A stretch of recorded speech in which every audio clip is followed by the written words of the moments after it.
जय श्री कृष्णा। स्वागत है आप सभी का इस धार्मिक चैनल पर। आज की वीडियो है कि मासिक धर्म में स्त्री को छूने से क्या होता है, क्या ये सही है और क्या है गलत, तथा इससे रिलेटेड बहुत सारे क्वेश्चन के जवाब आपको इस वीडियो में मिलेंगे। वीडियो को लास्ट तक अवश्य देखिए और अगर कोई कमेंट हो तो भी कीजिए, क्योंकि मन में जो जिज्ञासा होती है उसको पूछने से ही उसका समाधान होता है। वीडियो अगर पसंद आए तो वीडियो को लाइक भी कीजिएगा। तो मासिक धर्म में स्त्री को छूने से क्या होता है, आखिर किस श्राप के कारण स्त्री को हर महीने पीड़ा सहनी पड़ती है। यह एक पौराणिक कथा के माध्यम से ढूंढने की कोशिश करेंगे कि एक समय की बात है कि भगवान विष्णु माता लक्ष्मी के साथ शेष नाग के फन पर विराजमान कर रहे थे, तथा तभी माता लक्ष्मी भगवान विष्णु से पूछती हैं, हे प्रभु, हे नाथ, मैं आपसे एक प्रश्न पूछ रही हूँ। मेरे मन में प्रश्न उठ रहे हैं और यह प्रश्न मुझे व्याकुल किए जा रहा है कि तब भगवान विष्णु ने कहा कि हे प्रिय, आपके मन में जो भी प्रश्न है निसंकोच कर पूछ डालिए। माता पार्वती कहती है कि हे नाथ, एक स्त्री को हर महीने मासिक धर्म की पीड़ा क्यों सहनी पड़ती है, आखिर कौन से कर्मों का फल उनको मिलता है। तब भगवान विष्णु बोलते हैं कि हे प्रिय, सहजता से ही मुस्कुराते हुए कहते हैं कि देवी, इस प्रश्न का उत्तर मैं आपको एक पौराणिक कथा के माध्यम से बताता हूँ। एक बार गुरु बृहस्पति इंद्रदेव से नाराज होकर असुरों ने इस मौके का फायदा उठाकर देवताओं पर आक्रमण कर दिया। तब राक्षसों ने देवताओं को अहंकार इंद्रलोक पर कब्जा कर लिया। इंद्रदेव को मजबूरन अपना आसन छोड़ना पड़ा और वो मदद के लिए जगत गुरु ब्रह्मा के पास पहुंच गए। तब ब्रह्मा जी ने इस समस्या के निवारण के लिए इंद्र को किसी ब्रह्म ज्ञानी की सेवा करने के लिए कहा। तब ब्रह्मा जी के कहे अनुसार इंद्र ब्रह्म ज्ञानी की सेवा करने में लग गए, परंतु इंद्र को पता नहीं था कि वो ब्रह्माणी ब्रह्म ज्ञानी जो थी वो असुरों की माता थी। इंद्र जो भी पूजा करते थे उस सबका सामग्री राक्षसों के पास वो पहुंच जाता था। इससे इंद्र को पता नहीं चलता था। लेकिन कुछ समय के बाद जब इस बात का पता चला तो वो बहुत ही क्रोधित हुए और उन्होंने क्रोध में आकर ब्रह्म ज्ञानी की हत्या कर दी। इस तरह से इंद्र पर ब्रह्म हत्या का पाप चढ़ गया। वह जहाँ भी जाते यह पाप राक्षसी के रूप में उसका पीछा करता और वो हार कर इंद्र एक फूल के अंदर वो छुप गए। वहीं पर छुपकर भगवान विष्णु की आराधना करने लगे।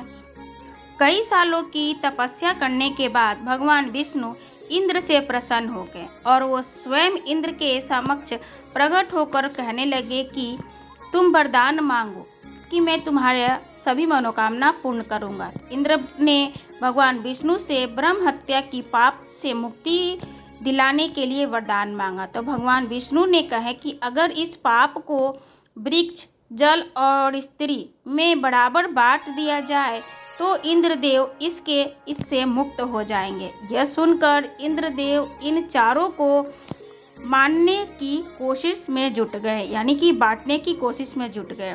तो इंद्रदेव ने पृथ्वी, जल और धरती और स्त्री को अपना पाप बराबर हिस्से में बांटने के लिए मनाया। इसके बदले में एक एक वरदान देने के लिए भी वादा किया। वृक्ष को इंद्र का पाप लेने के लिए बदले में वो जीवित होकर वरदान मिला कि इंद्र के पाप का एक हिस्सा ग्रहण किया और वरदान मिला कि उसे किसी भी चीज को पवित्र करने की ताकत होगी। इसी तरह से धरती को भी इंद्र के पास गए और बदले में वरदान दिया कि उस पर पड़ने वाली चोट का कोई असर नहीं होगा।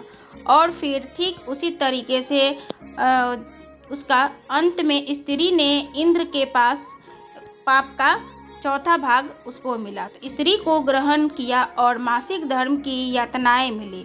इसके बदले स्त्री को वरदान मिला कि वह पुरुषों के मुकाबले काम कई गुना ज़्यादा कर सकती हैं तथा आनंद ले सकती हैं। इस तरह से महीने की स्त्रियों से मासिक धर्म होता है और उस दौरान वो कोई भी धार्मिक कार्य नहीं करता तथा इस रस वाला स्त्री से इस पाप के कारण वो वंश भी प्रदान करेंगी।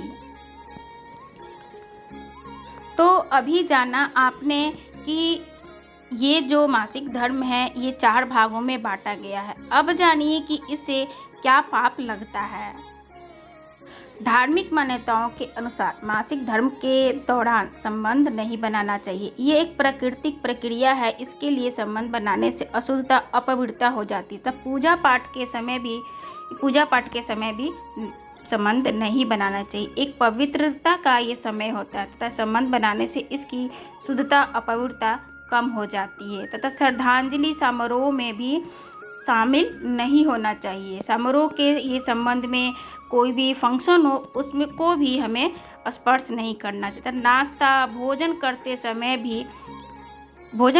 भी संबंध नहीं बनाना चाहिए। ये एक अपवित्र समय होता है और संबंध बनाने की इसकी शुद्धता और पवित्रता कम हो जाती है। तो सूर्यास्त और सूर्योदय के समय भी इससे दूरी बनाए रखनी चाहिए। पूर्णिमा अमावस्या के दिन एकादशी तथा 30 त्योहारों पर भी संबंध नहीं बनाना चाहिए तथा इसे बनाने से व्रत भंग हो जाते हैं। तथा चारों धर्म में हिंदू धर्म, बौद्ध धर्म, मुस्लिम धर्म, जैन धर्म, इन सभी धर्मों में मासिक धर्म को अशुद्ध माना जाता है। मासिक धर्म के दौरान संबंध बनाने से परिवार में अशुद्धता अपवित्रता आती है तथा परिवार के लिए दुर्भाग्य का निराशा का कारण बन सकता है तथा मासिक धर्म के दौरान संबंध बनाने से पति पत्नी के बीच असहमति बनी रहती तथा परिवार के लिए आर्थिक सामाजिक समस्याओं का सामना भी करना पड़ता है। महाभारत में वर्णित है कि राजा दुर्योधन ने अपनी पत्नी से मासिक धर्म की अवधि में संबंध बनाए थे, जो एक पवित्र और शुद्ध समय माना जाता है। इसके कारण दुर्योधन को कई दुर्भाग्य का निराशा का सामना करना पड़ा। महाभारत में वर्णित है कि दुर्योधन की इस गलती के कारण उसे महाभारत के युद्ध में हार का सामना करना पड़ा। उसका राज्य, उसका परिवार नष्ट हो गया। साइंस की दृष्टि में ज़्यादा फर्क नहीं पता चलता है, लेकिन अध्यात्म की दृष्टि से चारों धर्म में इसका इसका असर आपको दिखाई देगा। आपके सभी काम रुक जाएंगे, काम नहीं बनेगा तथा इससे आपको बच के रहना चाहिए। जो समय निर्धारित है उसी समय पर अपना संबंध बनाना चाहिए। वीडियो पसंद आया हो तो वीडियो को लाइक और चैनल को सब्सक्राइब और आप अपने फ्रेंड सर्कल में से ज़रूर शेयर कीजिएगा। फिर मिलते हैं एक नए विषय के साथ। तब तक दे विदा हमें। जय श्री कृष्णा।